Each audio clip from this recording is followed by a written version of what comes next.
A flight attendant tied up a black CEO in first class, claiming he was out of his senses, but froze in terror when his security team stormed the cabin. What happened next will leave you speechless. He strapped a CEO to his own seat and called it procedure.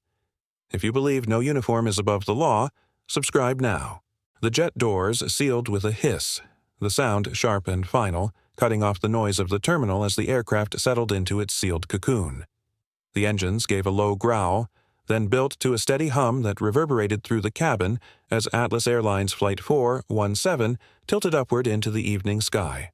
In first class, the mood was deceptively calm. Passengers reclined in wide seats, sipping glasses of wine, tapping at glowing screens, or speaking in hushed tones. The faint overhead lights bathed the compartment in a golden glow, creating the illusion of comfort and ease. But for Donovan Pierce, seated in 3A near the window, the air carried something heavier, something unspoken. Donovan's presence was striking, even without intention. His suit, a tailored charcoal piece with sharp lines, reflected his meticulous nature. His shoes were polished to a muted sheen, his tie perfectly knotted. The tablet resting on his lap glowed faintly, its display scrolling through digital reports tied to ArcLight Systems, the global tech firm he helmed.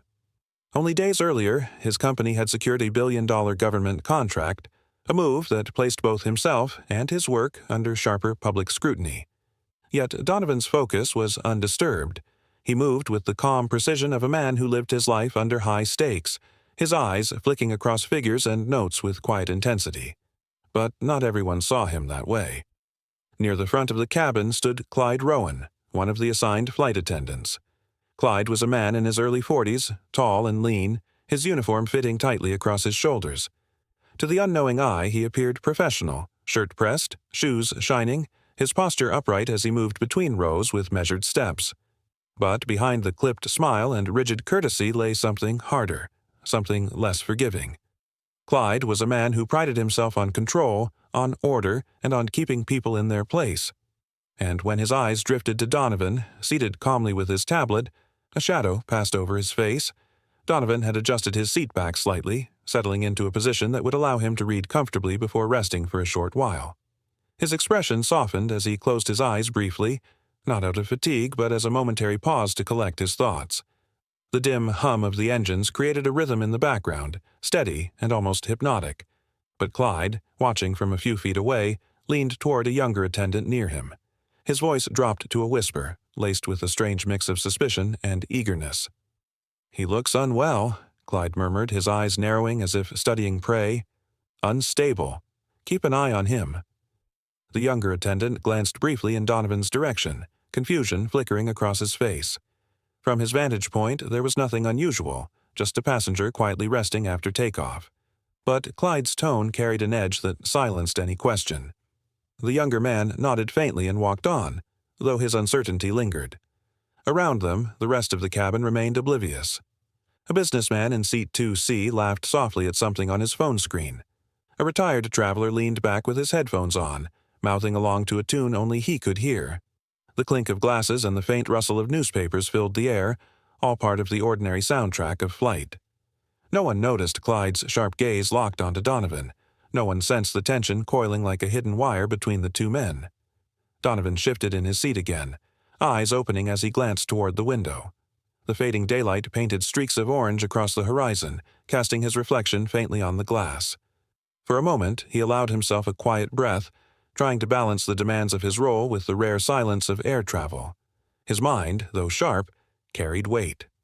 Leading ArcLight Systems wasn't just business, it was responsibility, and the new contract meant security decisions that would ripple across nations.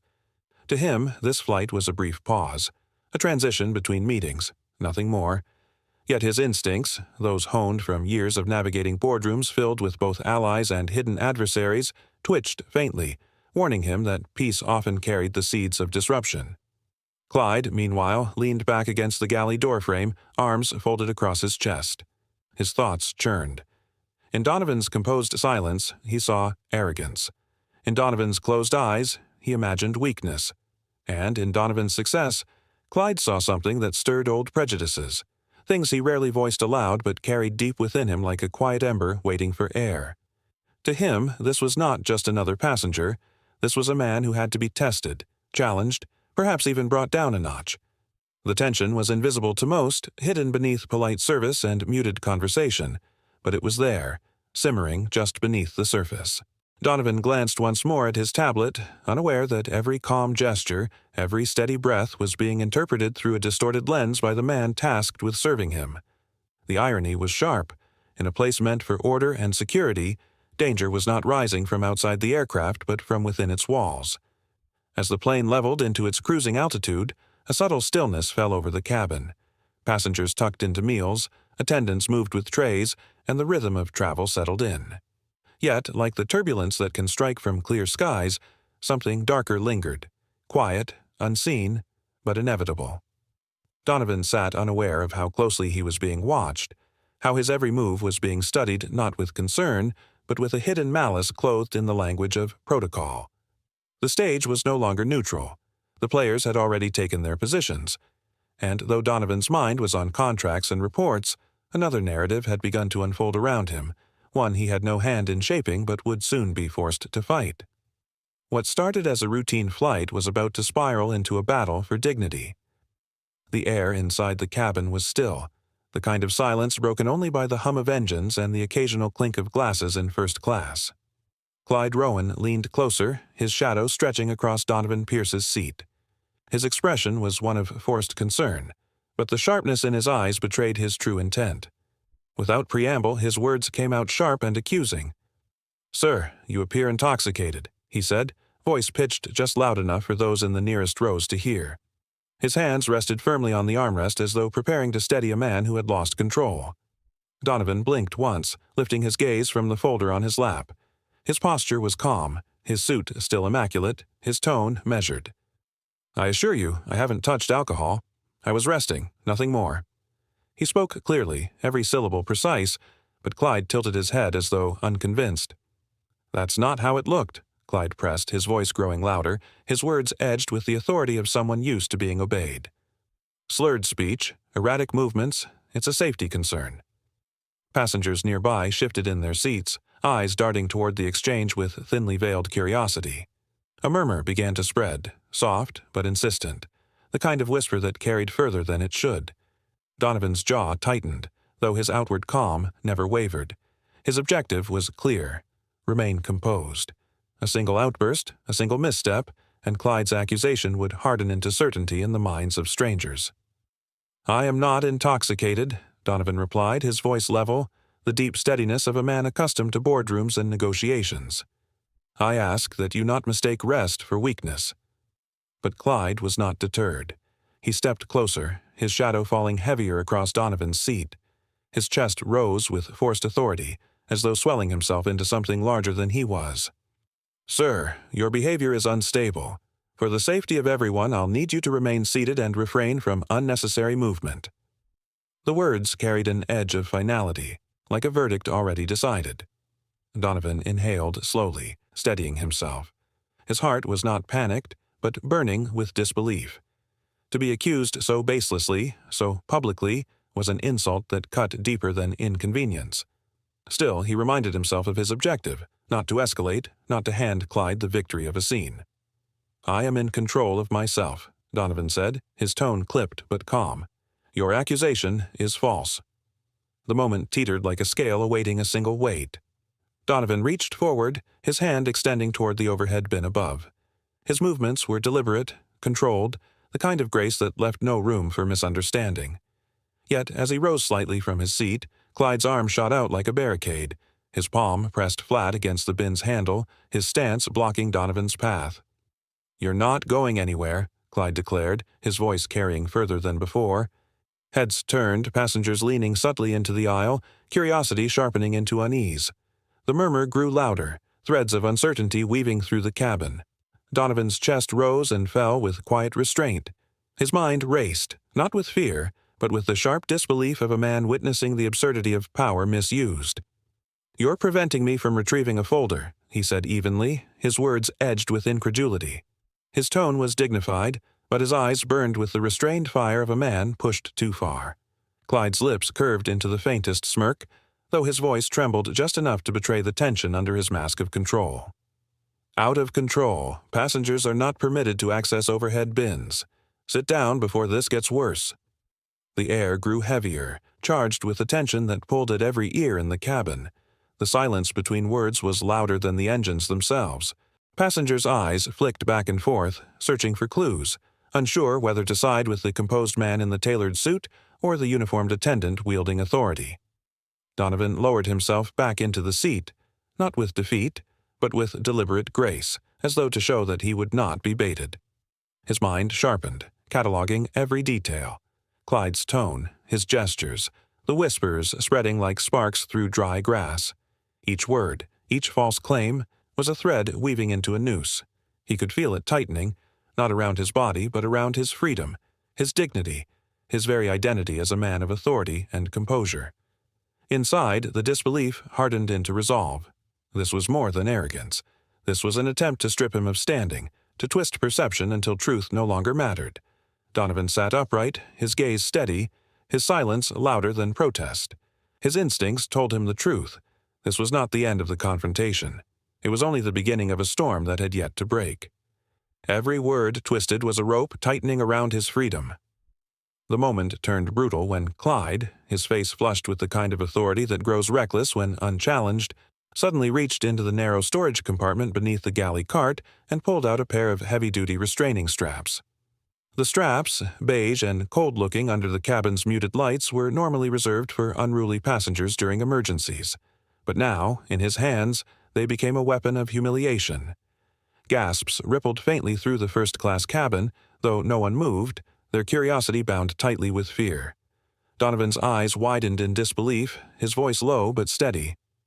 "What are you doing?" he asked, his tone not of panic but of controlled defiance, the kind that carried the weight of a man used to commanding boardrooms and negotiating billion-dollar deals. "You're not in your senses, sir," Clyde snapped, his voice pitched just loud enough for surrounding passengers to hear, a performance dressed as procedure. His eyes narrowed, his jaw set with the satisfaction of being the one in control. "For everyone's safety, I'll have to restrain you." The words were sharp, filled with the hollow justification of a man cloaking prejudice behind protocol. Donovan rose halfway from his seat, his movements precise, his dignity unshaken despite the absurdity unfolding before him. "Call the captain," he demanded, his voice even, commanding but not raised. His chest tightened, not from fear, but from the growing realization that this was more than a clash of tempers, it was a calculated attempt to strip him of dignity. His mind flashed with warning. The eyes of strangers were becoming a jury, and every second of silence cemented the lie Clyde was weaving. But Clyde ignored him. With a swift push, stronger than expected, he forced Donovan back into the leather seat. The CEO's shoulders hit the backrest, the force reverberating through his body like a blow meant to break spirit rather than bone. Passengers gasped louder now, their heads swiveling, phones trembling in their hands, though none yet dared to record. Donovan clenched his jaw, his pride burning hotter than the sting in his arms. The straps came down fast, Clyde's hands practiced in their cruel efficiency. The coarse material bit into Donovan's wrists as they were forced together, the buckle snapping shut with a cold finality. His skin prickled under the tightening grip, every notch pulled tighter than necessary, as if Clyde wanted not only to restrain, but to punish. The leather armrest pressed against Donovan's side, trapping him in place, his movements reduced to nothing more than small jerks of resistance. "Stay still," Clyde barked, his voice cracking with an edge of false authority, his breath quick with the adrenaline of someone drunk on power. His eyes darted to the passengers, searching for validation, for nods of agreement that would make his cruelty appear righteous. But what he found instead were wide-eyed stares, uneasy shuffles, and the heavy silence of men and women unwilling to challenge him but unwilling to approve. Donovan's chest rose and fell steadily. Inside, fury boiled, but he kept his expression calm, refusing to grant Clyde the satisfaction of fear. "You will regret this," he said quietly, his words steady, each syllable carrying the weight of iron. His voice wasn't a threat shouted in anger, but a promise delivered with absolute certainty. His dignity was his weapon, sharper than any outburst could have been. A man 2 rows behind coughed nervously, his hands twitching as if he wanted to intervene but thought better of it. Another shifted uncomfortably, muttering to his neighbor in a hushed voice. Yet no one stood. The silence became an accomplice, binding Donovan tighter than the straps themselves. Dramatic irony hung in the air. While Clyde believed he had silenced his target, Donovan's humiliation was becoming the seed of a reckoning no one yet saw coming. The hum of the engines filled the tense air, every vibration underlining Donovan's thoughts. He was not merely a man tied to a seat. He was the CEO of ArcLight Systems, a company bound by classified contracts with national security at its core. His presence on this flight was not casual, and his authority was not ordinary. He felt the straps dig deeper into his skin, each burn a reminder that this was not just about him, it was about what his silence or resistance could mean for all who watched. And in the shadows of the cabin, scattered across rows of unsuspecting passengers, eyes belonging to men who were not mere travelers locked onto the scene. They were his detail, his invisible shield, trained to intervene only when absolutely necessary.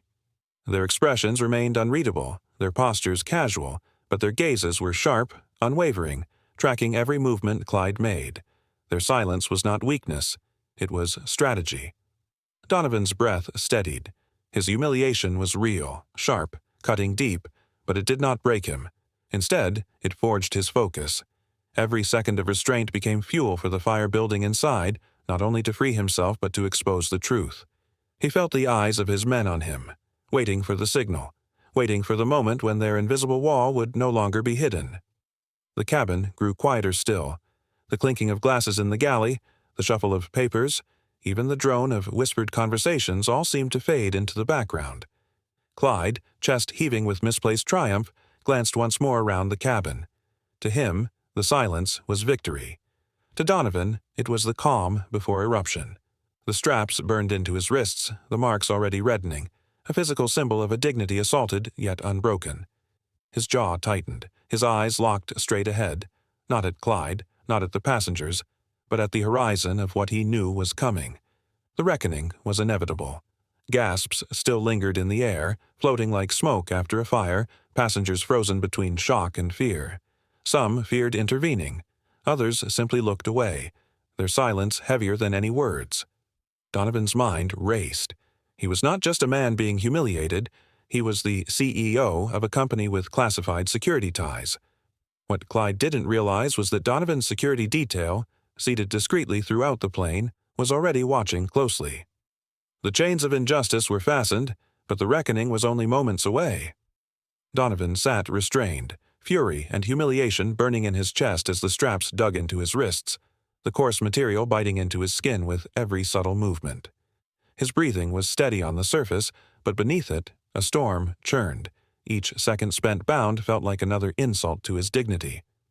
Clyde strutted down the aisle with a swagger that carried no real authority, only arrogance, whispering to nearby passengers with a smirk curling his lips.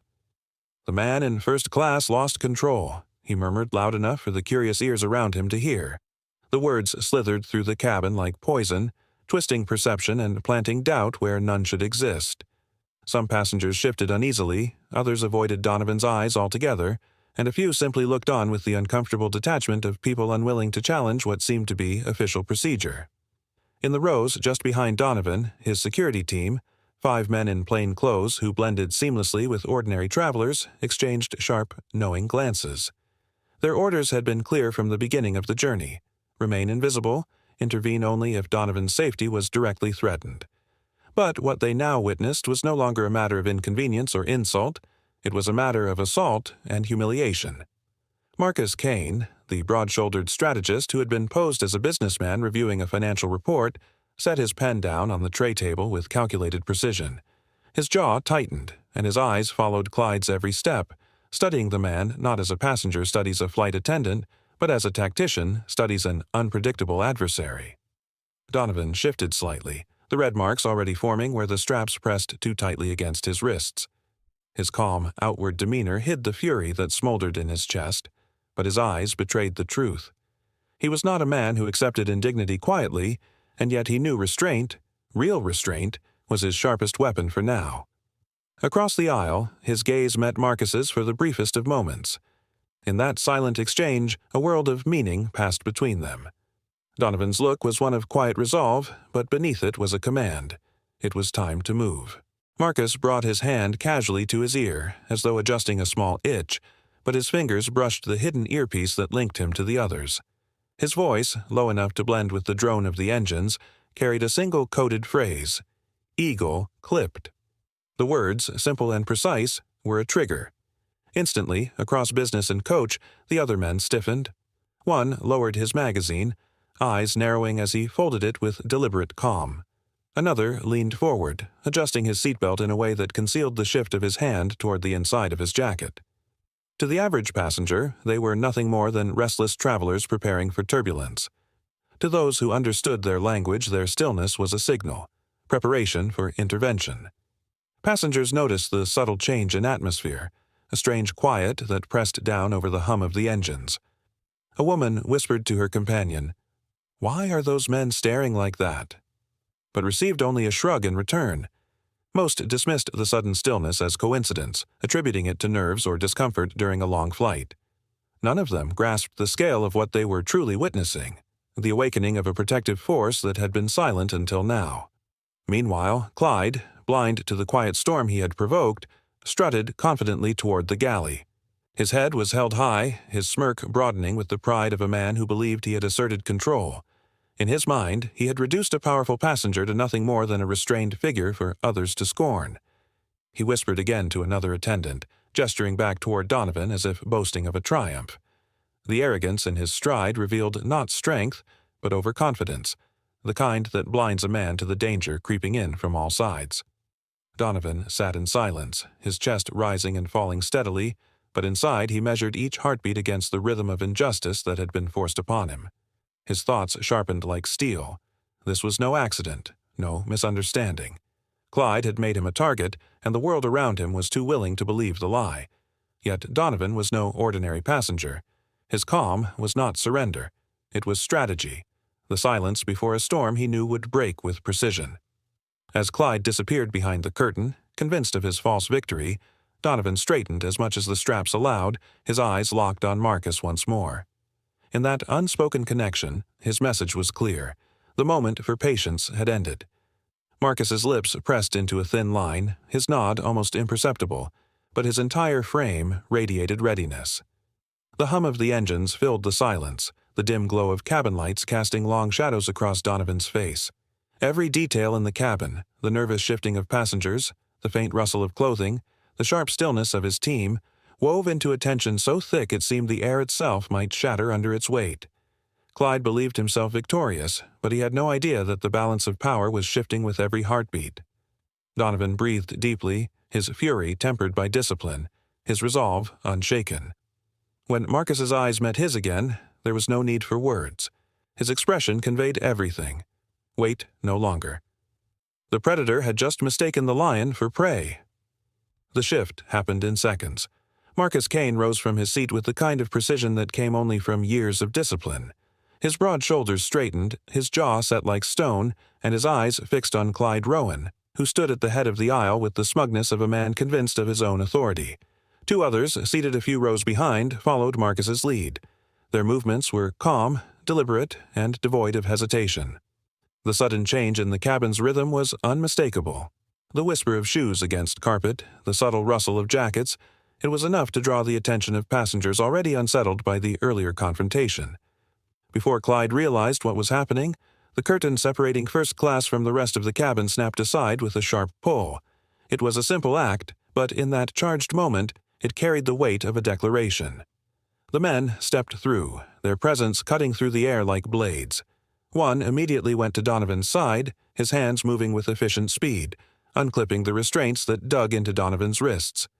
The sound of metal snapping free was small, yet to Donovan it felt like a thunderclap, a signal that the false chains of Clyde's authority were falling away. Passengers gasped. The shift in atmosphere was palpable, transforming the cabin from one of uneasy silence into a stage brimming with tension. Eyes darted from Donovan's calm face to Clyde's stiff posture, then back to the strangers who had revealed themselves as anything but ordinary travelers. A woman clasped her hand over her mouth, muffling a startled cry, while a man in the next row instinctively leaned away, his wine glass trembling in his grip. Clyde's bravado cracked almost instantly. His voice, sharp only moments ago, faltered as he barked, "Sit down now!" You can't interfere with crew orders." His tone wavered between command and desperation, but the authority he once clung to had slipped from his grasp like sand through fingers. His trembling hand hovered near the call button on the bulkhead, his instincts telling him to summon the captain, though even he seemed uncertain of what good it would do. Another of Donovan's men stepped into the aisle, his body forming an unshakable barrier between Clyde and his target. His stance was casual on the surface, but the quiet intensity in his eyes warned that any attempt to advance would end swiftly and decisively. Clyde froze, his throat tightening as he realized he had underestimated the man he had just bound. The final blow to Clyde's confidence came with a glint of metal. Marcus reached inside his jacket with deliberate slowness and produced credentials, flashed just long enough for the surrounding passengers to see the official insignia gleam under the dim cabin lights. Murmurs rippled like a current through the rows, passengers whispering in shock as realization dawned. This was no ordinary scene of a passenger rebelling against a flight attendant. This was something far larger, something that extended beyond the narrow confines of the aircraft. Donovan, his wrists now free, flexed his hands and winced at the red marks left behind. Yet his face betrayed no anger, only the calm dignity of a man who knew that losing composure would give his opponent exactly what he wanted. He locked eyes with Clyde, his voice steady though he did not yet speak. He didn't need to. The quiet defiance in his posture was louder than words. Clyde staggered back a step, his complexion paling. The weight of his mistake bore down on him, pressing sweat to his brow. He swallowed hard, searching for words, but found only fragments. This isn't regulation," he stammered, his voice rising into a higher pitch than before, betraying the crack in his composure. Marcus's reply was calm, almost quiet, but it carried more authority than Clyde's shouts ever had. "You've overplayed your hand," he said, his eyes locked on the trembling attendant. "Stand down before you bury yourself any deeper." The hum of the engines filled the silence that followed, the steady drone underscoring every heartbeat in the cabin. Passengers who had previously looked away now leaned forward, phones lifted in shaky hands, recording the unfolding scene.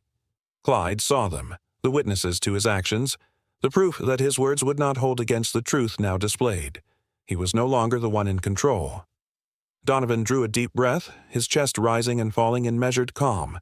Inside, fury and humiliation burned hot, but he forced them down, knowing restraint was his most powerful weapon. He glanced at Marcus, then at the men who had stood for him, and gave the smallest of nods. The message was clear. Their intervention had been necessary, and now the balance had shifted. Clyde, realizing too late that the trap he set had closed on himself, could do nothing but stand frozen. His earlier arrogance dissolved into silence as the truth weighed on him like chains he could not escape. Donovan leaned back in his seat, his dignity restored, and the cabin settled into a heavy quiet where every passenger knew they had witnessed something far beyond a simple dispute. The predator had become the prey. The authority he wielded so carelessly was gone, replaced by fear that tightened around his chest with every passing second. And in that stillness, as the roles reversed with chilling clarity, the truth was written in his expression. The hunter stood frozen, trapped in the snare of his own arrogance. The cabin was silent except for the low hum of the engines and the measured breaths of passengers who dared not speak. Eyes darted nervously from one end of the first-class cabin to the other, every gaze caught between fear and disbelief. Clyde Rowan stood near the aisle, his posture rigid but betraying an unsteady quiver in his hands. His voice cracked as he barked out, "You can't just take over the cabin!" The words sounded loud in the stillness, yet hollow, as though even he knew they lacked weight. Marcus Kane, tall and imposing, stepped forward with the calm precision of a man who had rehearsed moments like this countless times. His suit, though plain, carried the quiet authority of someone used to command. His expression was unreadable, but his voice rang sharp and controlled, cutting through the tense air like a blade. "You've overstepped your authority," Marcus declared, each word deliberate. "He's under our protection." His eyes, unwavering, locked onto Clyde's with such intensity that the attendant instinctively took half a step back, as though struck by an invisible force. Donovan Pierce shifted in his seat, his wrists freshly freed but still bearing the angry red imprints of the straps. He flexed his hands slowly, not to show pain but to reclaim the dignity stolen moments before. His dark suit was slightly wrinkled now, his composure visibly tested, yet his voice remained calm and controlled, holding steady like an anchor in a storm. "You restrained me without cause. Donovan said evenly, his tone carrying both gravity and restraint. His eyes swept across the cabin, ensuring every passenger heard his words. "Every action you've taken is recorded here." He inclined his head toward the man in the third row, who still held his phone aloft, the screen glowing as it captured every second. The passenger filming shifted uneasily under the weight of so many stares but refused to lower his phone. Several others, emboldened by Donovan's steady voice, followed his lead. Screens lit up across the cabin, pointed not at Donovan, but at Clyde. Clyde's eyes flickered rapidly from phone to phone, the sweat beginning to bead at his temple. His jaw clenched, but his lips trembled when he tried to speak again. His once confident posture now looked forced, as if he were holding himself upright against an invisible current of judgment pressing him down. The shift in power was unmistakable. A moment ago, Clyde had seemed untouchable, wielding his uniform as a weapon. Now he looked cornered, surrounded not by force but by truth, caught in a web of his own actions. The passengers who had sat silent in fear now became silent witnesses, their silence heavier than any accusation. Donovan's chest rose and fell with steady control, but inside, his thoughts raced. He knew this was no ordinary confrontation. It wasn't simply about an arrogant flight attendant. It was about what Clyde represented: abuse of power, prejudice masked as protocol. He understood in that moment that every move he made mattered, not just for himself, but for the precedent it would set. Clyde finally forced out a protest, his voice cracking with desperation. "This isn't how things work. I was just following procedure." But the words rang false, bouncing off the cabin walls with no conviction. Even the other attendants standing behind him shifted awkwardly, their eyes avoiding his, as if silently admitting they wanted no part in his defense. Marcus remained still, his arms loosely at his sides, but every muscle in his body carried the promise of swift action if Clyde dared to step further. His gaze didn't waver, his calmness both reassuring to the passengers and intimidating to Clyde. The tension was unbearable, like a taut wire ready to snap at the slightest provocation. Donovan leaned forward, his voice quieter now, but somehow sharper, cutting through the cabin like a whisper of steel. "You made a choice," he said, his eyes boring into Clyde's, "and now everyone here sees the truth of it." His tone wasn't loud, but it carried such finality that Clyde flinched. For a long moment, no one moved. The engines hummed, a steady reminder of the altitude that made the conflict even more precarious. Every breath in the cabin seemed synchronized, shallow, waiting. The balance of power had shifted so completely that Clyde's presence now felt like a shadow, loud but powerless, lingering but already fading. Donovan's eyes swept across the cabin once more, landing on the passengers with phones raised, their expressions caught between fear and relief. He gave a single, subtle nod of acknowledgement, a silent thank you for their courage. Then he leaned back against his seat, shoulders squared, as if reclaiming the ground he had lost. Clyde's hands twitched at his sides, his lips pressed into a tight line, but he said nothing further. His authority had been stripped away, not by force but by truth, and everyone knew it.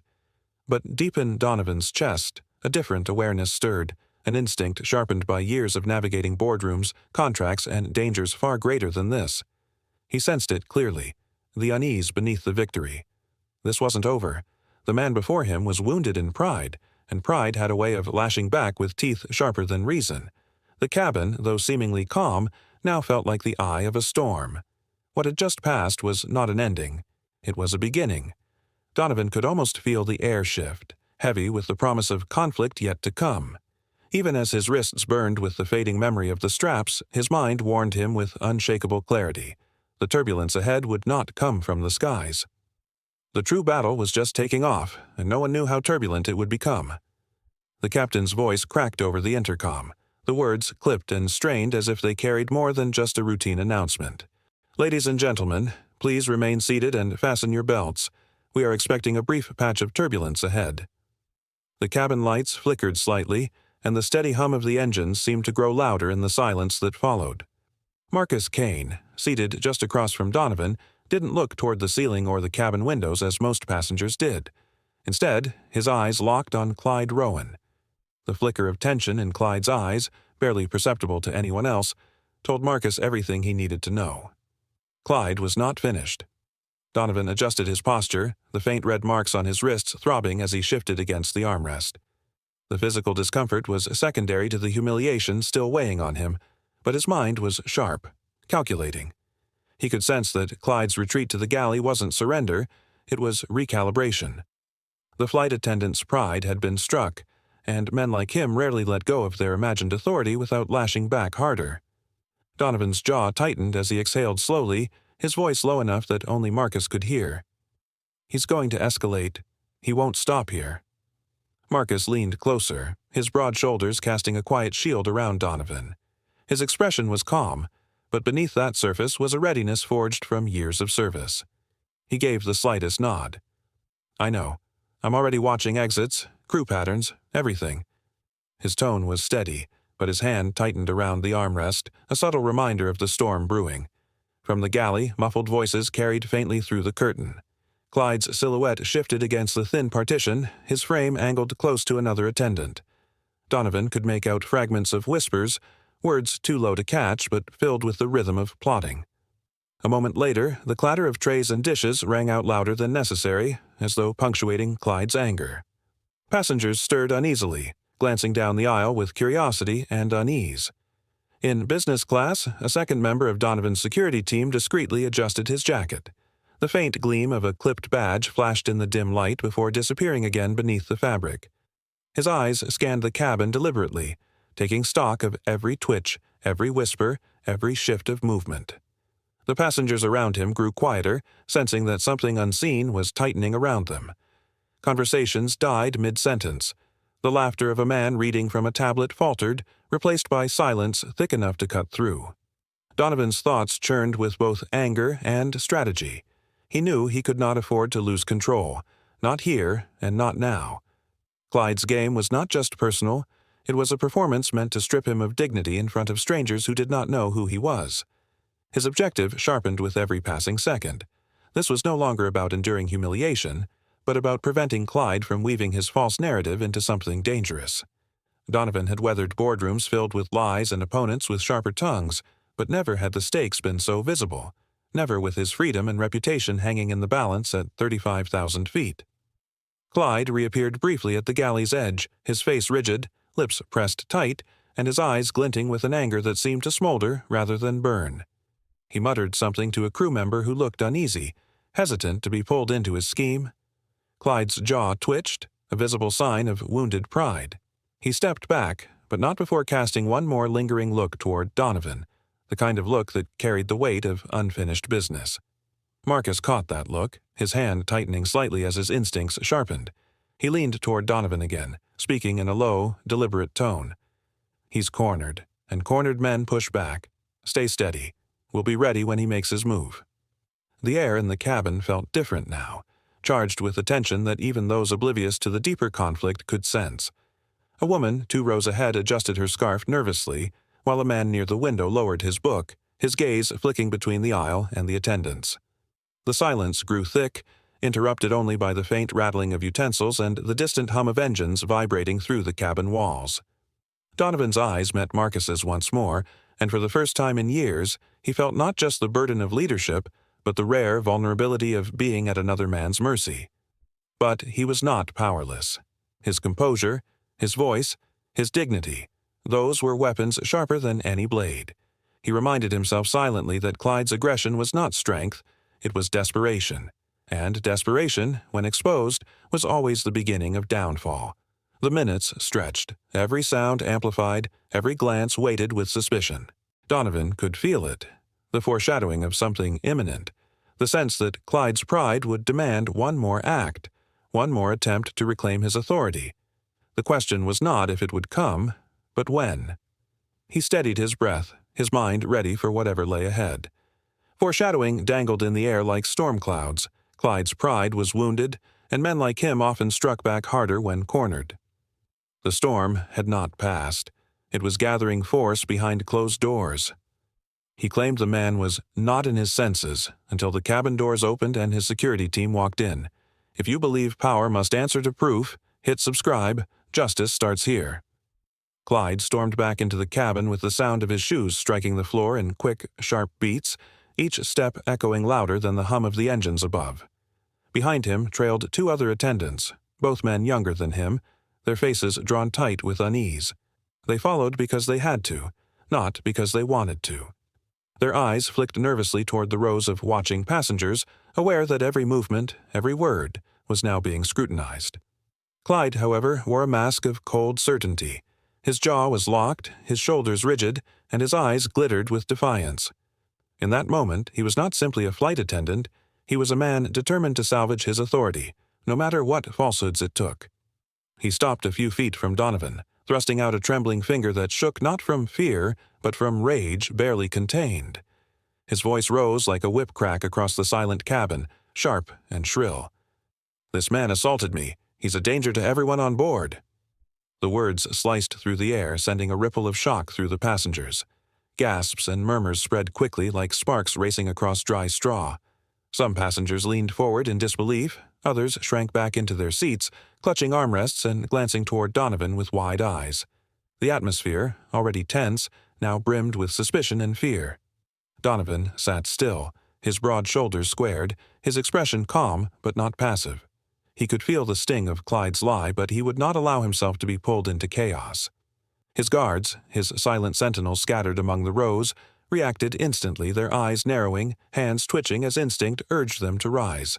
Marcus Kane, closest to Donovan, shifted slightly, his knuckles whitening as they pressed against the armrest. But before the spark could catch flame, Donovan lifted his hand slowly, palm outward, commanding silence and restraint. His message was wordless yet absolute. Not now. His dignity, his authority, demanded patience, not rash action. "Call the captain," Donovan said, his voice steady, every syllable weighted with calm certainty. The words rang clear and measured, contrasting sharply with Clyde's frantic tone. Donovan's gaze did not waver as he continued, his deep voice cutting through the thick silence. "If you believe your words, let him hear them directly." The challenge hung in the air like a drawn blade. Clyde faltered, his eyes darting toward the two attendants beside him. Their expressions betrayed hesitation. They looked anywhere but at Donovan, their unease clear. One shifted his weight, his jaw tightening as if he were silently begging Clyde to stop. The passengers noticed, too, whispering among themselves, some lifting their phones discreetly, red recording lights glowing faintly in the dim cabin light. Clyde's face tightened. His authority was slipping, yet his pride would not allow him to back down. He thrust his chest forward, his voice climbing higher, more desperate. "He's dangerous. He struck me in the aisle. I demand he be restrained again." His tone quavered, but his words grew bolder, as though volume could replace truth. Donovan felt the lie closing around him like a noose, each false claim designed to suffocate him further. He remained still, his breathing controlled, though beneath the calm his thoughts raced. He saw the trap being laid. If fear took hold of the passengers, if panic spread, his silence would be mistaken for guilt. Yet he also understood that truth was not a flame to be rushed. It needed time, oxygen, and patience to ignite fully. Marcus's steely gaze fixed on Clyde, his dark eyes unwavering, carrying a silent warning. Clyde froze under it for a second, his words stumbling as though Marcus's stare had cut through his shield. The younger attendants shifted again, clearly unconvinced by Clyde's accusations. One whispered faintly, "Maybe we should." But he trailed off, unable to finish as Clyde shot him a glare sharp enough to silence. Around them, the cabin felt like a stage. Every passenger was now a witness, their eyes bouncing between Clyde's trembling fury and Donovan's calm restraint. The hum of the engines seemed louder, heavier, as if echoing the weight of the moment. Donovan straightened in his seat, his presence radiating quiet authority, his calmness becoming its own weapon. He knew the truth would surface because lies, no matter how loud, carried cracks that light eventually pierced. Still, the tension was unbearable. Passengers sat rigid, their breaths shallow, caught between believing the man in uniform and the man who had been bound without cause. Donovan felt the pressure bearing down, but he did not yield. His voice was steady in his mind, a silent vow. Not again, not like before. This time he was ready. This time he would not be silenced. Clyde's voice broke slightly as he tried once more to rally authority, his words faltering even as he pushed them out. "Restrain him again," he barked, though the command lacked conviction. No one moved. No hand reached for straps. Instead, the silence of refusal filled the space, louder than any obedience could have been. Donovan's eyes held Clyde's, calm and unshaken, as though daring him to continue. And in that stillness, in that clash of truth against lies, the entire cabin understood. A reckoning was close. Clyde had thrown his final card onto the table, but the game was slipping away from him. The moment was not his to control anymore. The irony burned cruelly. Donovan, a man once tied without reason, now stood accused of violence he never committed. Yet his calm silence, his steady command of presence made the accusation crumble before it even found ground. Passengers saw it. His guards saw it. Even Clyde, beneath the mask of authority, must have felt it, the shifting of tides. Donovan felt it too. The noose of falsehood was tightening again, but this time he was not trapped. This time he was ready. The lies were loud, but the truth was louder, waiting for its moment to roar. The captain burst into the cabin, his uniform crisp but his expression shaken, eyes darting quickly between the freedman in the first-class seat and the trembling flight attendants clustered near the galley. His entrance was sharp, sudden, like the slamming of a courtroom door, and for a brief moment, silence washed over the cabin. Every passenger, every whisper, every strained breath seemed to pause as all attention turned toward him. His voice, though steady, carried an edge of unease. "What is going on here?" The question was aimed broadly, but Clyde Rowan seized the moment, stepping forward with a finger outstretched toward Donovan Pierce. His voice cracked, yet carried the shrill sharpness of desperation. "That man assaulted me. He's unstable, a threat to everyone on board." His words echoed through the cabin, igniting fresh murmurs of fear among passengers who already clutched their phones like lifelines. Donovan did not move at first, his figure calm and composed despite the red marks still etched across his wrists where the restraints had dug into his skin. His eyes, sharp and unyielding, stayed fixed on Clyde. Before he could speak, however, Marcus Kane and Renard Voss stepped forward with practiced precision. In one fluid motion they produced documents, leather-bound folders, and sealed credentials, each movement deliberate, synchronized, leaving no space for doubt. The captain's eyes widened as he scanned the insignias, the embossed seals, and the weight of the paperwork that spoke louder than any accusation. His breath faltered, a visible shift spreading across his face. He understood. Passengers gasped, their whispers turning from suspicion into shock. Phones tilted upward, lenses catching every flicker of the scene, recording not only Clyde's shrill voice but also the undeniable authority of the men now standing before him. Clyde froze, his confidence unraveling. He stammered, his mouth opening and closing like a man drowning in his own falsehoods.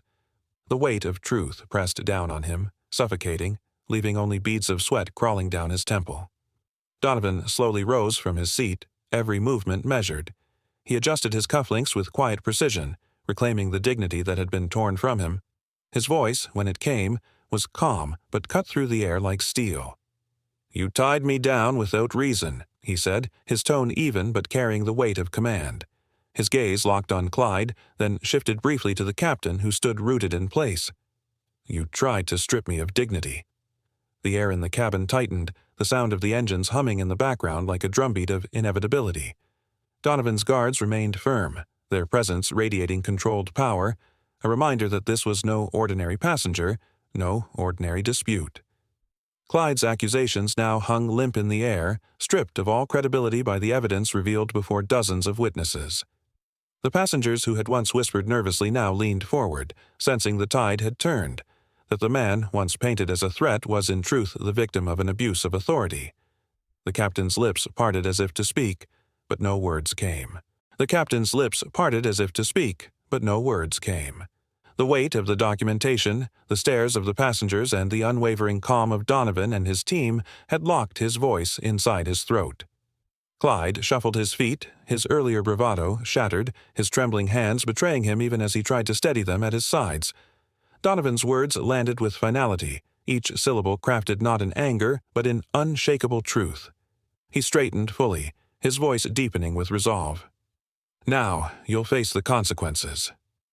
And in that moment, the cabin felt less like a flight and more like a courtroom, the hum of the engines the only sound in the hush of judgment. Every phone recorded, every eye bore witness, and every lie Clyde had spoken dissolved under the glare of undeniable truth. The gavel of judgment had just been raised mid-air. The wheels of the plane struck the runway with a jolt that rippled through every passenger's chest, but the atmosphere in the cabin was far from the relief of a safe landing. Instead, it felt as though the aircraft itself had transformed into a courtroom, suspended in judgment and waiting for a verdict. Clyde Rowan slumped in a seat near the galley, his once rigid posture now caved inward, his eyes darting left and right in restless panic. His hands trembled against his knees, clutching the fabric of his uniform as if it were the last thread of authority he still possessed. The whispers of passengers grew around him, swelling into a quiet storm of speculation and condemnation. Their faces were tense, some angry, others fearful, but all of them were fixed on the man who had attempted to disguise prejudice as protocol. Clyde felt their stares like sharp needles piercing through his skin, and for the first time, the silence of others did not feel like support. It felt like betrayal. At the center of this charged silence sat Donovan Pierce. His back was straight, his shoulders steady, his hands resting loosely on his lap, though the faint red marks from the straps were still visible across his wrists. The humiliation lingered like fire in his veins, but his expression remained calm and resolute. Around him, his guards had taken their positions, not with overt aggression, but with a quiet readiness that projected strength. Marcus Kane, broad-shouldered and calculating, leaned slightly toward Donovan, his voice a low rumble meant only for him. "Authorities will meet us the moment these doors open," he said, his eyes never leaving Clyde. The words were not a warning, but a promise, one delivered with the precision of a strategist who already anticipated every move that would unfold the moment they touched ground. Donovan turned his head slightly, the cabin lights catching the sharp lines of his face. He nodded once, slowly, a gesture that carried more weight than any outburst of anger could have. "Then we wait," he answered quietly, his voice steady but heavy with meaning. His calm composure only deepened the contrast between him and Clyde, who shifted uncomfortably in his seat, whispering frantically to a junior attendant who dared not look him in the eye. The captain, meanwhile, stood stiff at the cockpit door, his hands clasped tightly behind his back, his jaw locked in uneasy silence, as though he too realized the gravity of the storm that awaited beyond the plane's metal shell. The descent continued, the city lights sprawling beneath them like a web of fire, but the passengers' attention remained locked inside the cabin. Phones still hovered in the air, cameras capturing every flicker of expression, every tremor of fear, every calm glance exchanged between Donovan and his men. The knowledge that this footage was already flowing into the world through social media gave the moment an almost surreal quality. Clyde's lies could not be undone, nor could the marks on Donovan's wrists be erased. The evidence of injustice was carved not only into the man but into the memory of everyone present. As the engines roared in deceleration and the brakes screeched, the unease inside the plane reached its peak. Some passengers clapped nervously when the wheels settled firmly against the ground, a sound meant to celebrate survival, but carrying an entirely different meaning this time. Their applause was not for the skill of the pilots or the safety of the flight, it was for Donovan's endurance, for the way he had stood, silent yet unbroken, against humiliation designed to strip him of his dignity. The sound of their hands colliding filled the cabin with an odd mix of support and discomfort, and Clyde winced at the sound, realizing that the approval was not for him or the crew. Donovan did not move. He sat quietly, his gaze fixed forward, his mind racing beneath the calm surface he displayed to the world. He was no longer thinking only of himself. His thoughts stretched outward to the broader meaning of what had happened. A man in his position, tied down without cause, publicly humiliated and stripped of respect, if such a thing could be ignored, it could happen to anyone. His silence was not weakness. It was the discipline of a leader who understood that his struggle had already grown larger than his own suffering. His guards knew it too. Their eyes scanned the cabin not just for threats but for the message etched into every moment. This was no ordinary injustice. It was a symbol of a deeper rot that could no longer be hidden. The faint marks on Donovan's wrists itched as if demanding to be remembered, as if they themselves were shouting proof that he had been wronged.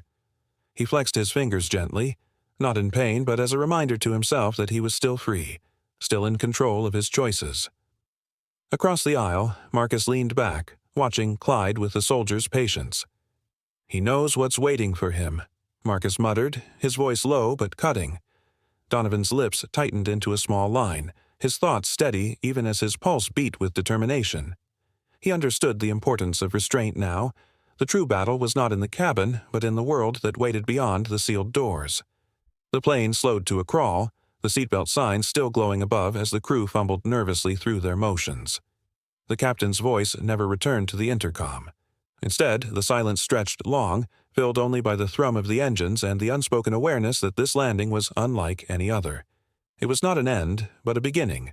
Not a release, but the start of confrontation.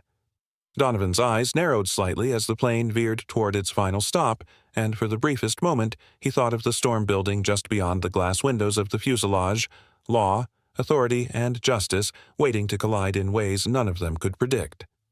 When the plane came to its final halt, the air shifted once again. People began to breathe louder, shifting in their seats, loosening their shoulders, but their eyes never left Donovan. For them, he had become more than a passenger. He was the center of the story that would leave this plane and echo far beyond it. And as he sat still, his calm dignity intact, he understood the weight of it all. His silence was no longer about composure. It was about precedent. The scars on his wrists were not just wounds. They were evidence. They were a warning. They were a mirror. The plane descended into the city lights, but the cabin still felt like a courtroom. Clyde slumped in a seat near the galley, his eyes darting as whispers from passengers swelled around him. Donovan sat upright, his guards forming a quiet shield, their calmness a sharp contrast to Clyde's unraveling composure. The captain remained stiff at the cockpit door, clearly unsettled by what had unfolded. When the wheels touched the runway, the air shifted. Passengers clapped nervously. Though their cheers weren't for a safe flight, they were for Donovan's calm defiance. Marcus leaned in and spoke softly. "Authorities will meet us the moment these doors open." Donovan nodded, his expression resolute. He wasn't thinking only of himself now. He thought of the precedent. A man of his position humiliated without cause. If ignored, it could happen to anyone. The straps still left marks on his skin, proof of injustice. The landing was safe, but the storm was only beginning on the ground. The doors swung open with a heavy thud, the sound swallowed almost instantly by the roar of flashing lights and the faint whir of engines outside on the tarmac. The cabin, already tense, grew taut like a wire about to snap as uniformed officers filed in with measured steps. Their boots echoed against the narrow aisle floor, each strike deliberate, rehearsed, commanding. At their head was a tall officer in a dark navy uniform, his face stern beneath the brim of his cap, eyes scanning the passengers with sharp precision. The atmosphere shifted instantly. What had felt like a chaotic argument between crew and passenger was now a matter of law, of order, of judgment waiting to be handed down. Clyde Rowan shot to his feet as if jolted by a current. His movements were wild, frantic, betraying the authority he had tried so desperately to cling to throughout the flight. His arms flailed, his voice rose high above the hum of the engines. "That's him! Arrest him! He threatened everyone!" His words tumbled over each other, desperate and unsteady, echoing through the hushed cabin. His finger jabbed toward Donovan Pierce like an accusation carved into the air itself. Sweat glistened on his forehead, the collar of his uniform shirt damp and sticking to his skin. Passengers gasped and whispered, their eyes darting between Clyde's trembling form and the composed figure of Donovan, who remained seated, his posture erect, his hands resting calmly on the armrests, though faint bruises still marked his wrists. The contrast was jarring. One man flailing, the other steady as stone. The officers froze at the aisle's edge, hesitation flickering in their expressions. It was the critical moment. Authority could bend in either direction. Renard Voss did not allow that pause to linger. Rising with controlled confidence, his tall frame seemed to draw the gaze of every soul in the cabin. His voice, low yet commanding, cut through Clyde's shrill panic. "Here." He extended his hand, sealed documentation pressed between his fingers.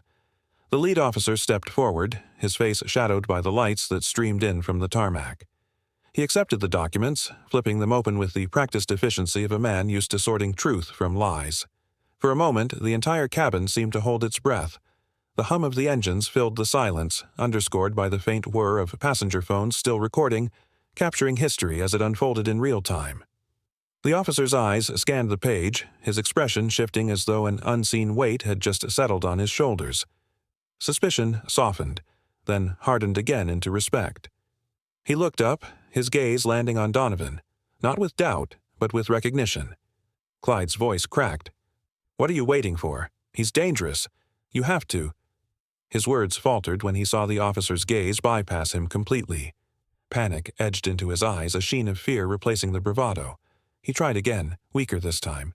"He's He's out of control. I had to restrain him, but even he seemed unconvinced by his words. Donovan rose slowly, deliberately, every movement dignified despite the pain still etched into his wrists. His voice, calm and steady, carried across the cabin with an authority that dwarfed Clyde's frantic cries. I was tied up in first class without cause. There are witnesses. There is proof.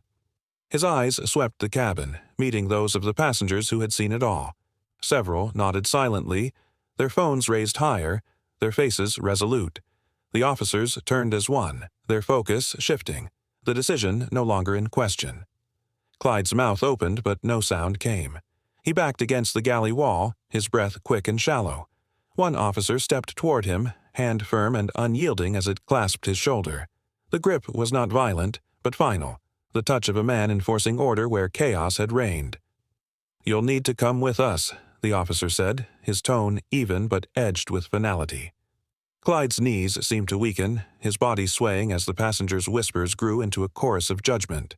His face, once puffed with false authority, now sagged with the realization that the tide had turned against him. His eyes flicked desperately from Donovan to the officers, to the unblinking lenses of the cameras capturing his downfall. Donovan stood tall, his expression firm but not triumphant. The bruises on his wrist spoke louder than any boast could. He did not need to gloat. Truth had already won its place in the cabin. Clyde, the self-declared enforcer, was now the accused, and the world beyond those cabin doors was waiting to see justice unfold.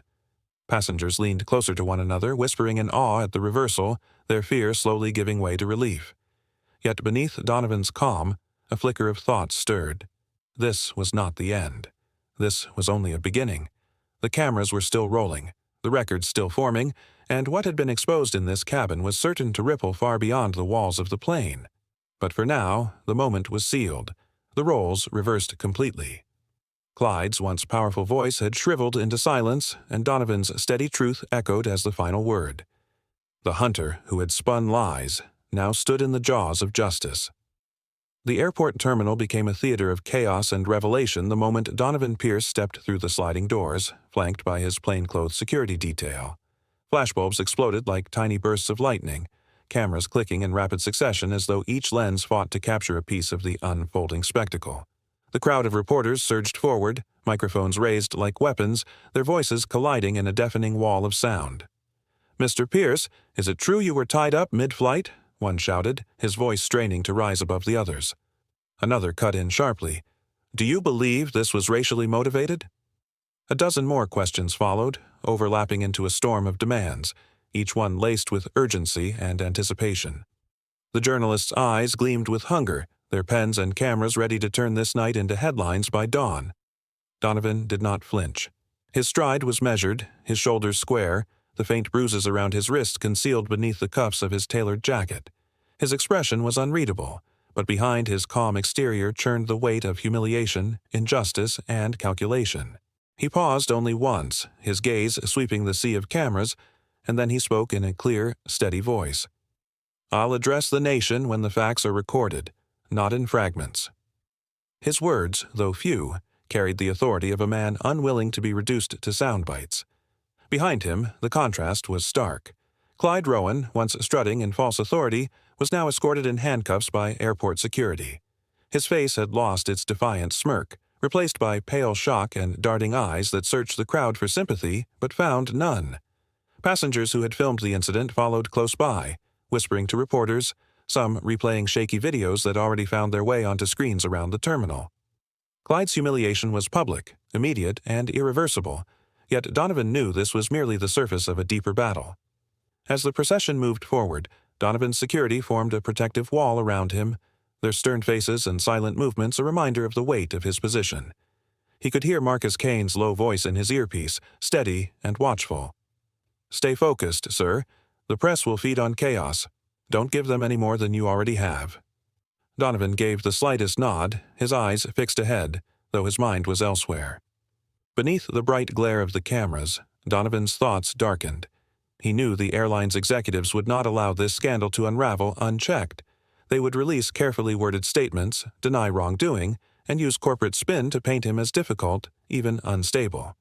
Behind closed doors, they would mobilize their legal teams, their lobbyists, their influence in the corridors of power. What had begun as one man's prejudice in the sky would soon escalate into a corporate war designed to bury truth under layers of polished lies.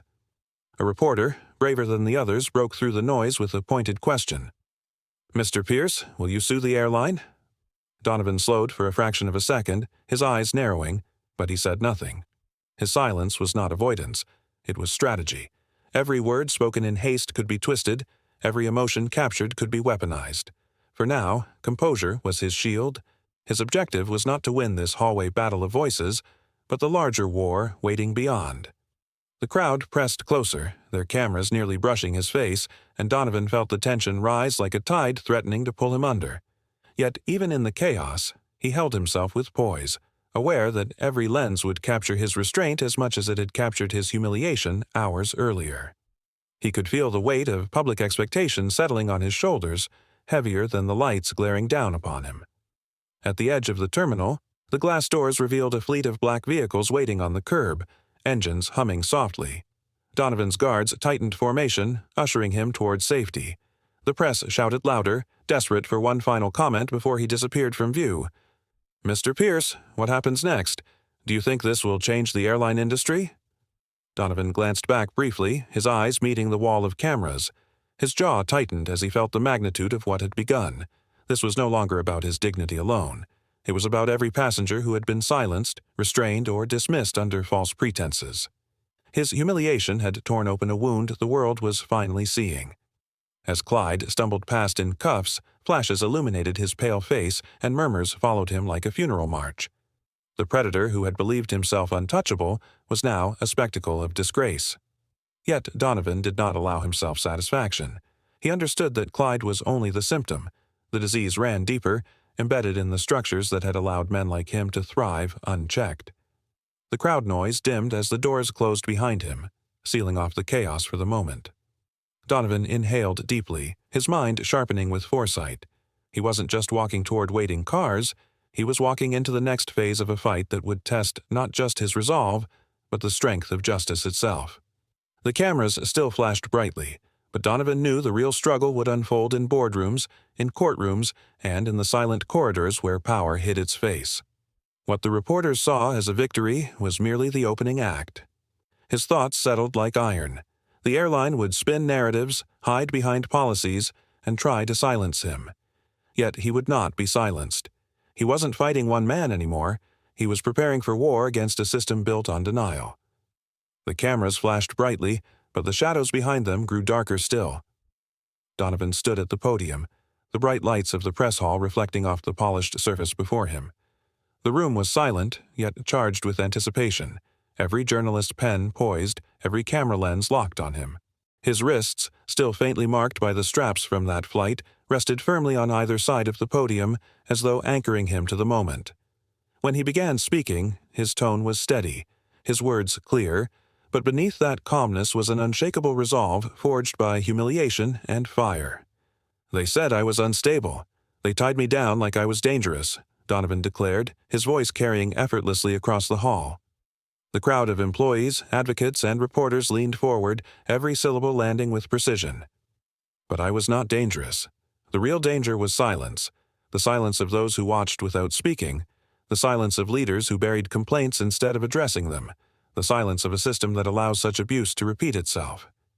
A ripple of gasps and murmurs spread through the audience. Some employees shifted uncomfortably in their seats, their eyes darting to colleagues as though finally seeing the weight of the scandal reflected back at them. The journalists scribbled furiously, eager to capture the fire of Donovan's words. He paused, scanning the room, his eyes finding strength not just in his company's walls but in the faces of those who had stood by him, his guards, his allies, and even a handful of witnesses from the flight who now sat in the audience. Donovan's thoughts, though composed outwardly, swirled with intensity. He knew the risk he was taking. This wasn't just about one airline or one flight attendant. It was about power, prejudice, and accountability. Filing a lawsuit meant open war against an industry known for protecting itself at all costs. But his humiliation had given him no other choice. He drew a breath and pressed forward. "I will be filing a civil rights lawsuit against Atlas Airlines," he announced, his words cutting through the room like a blade.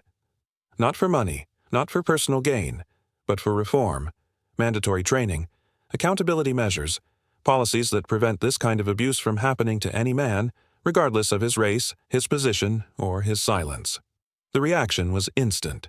Reporters called out overlapping questions, their voices a wave of urgency.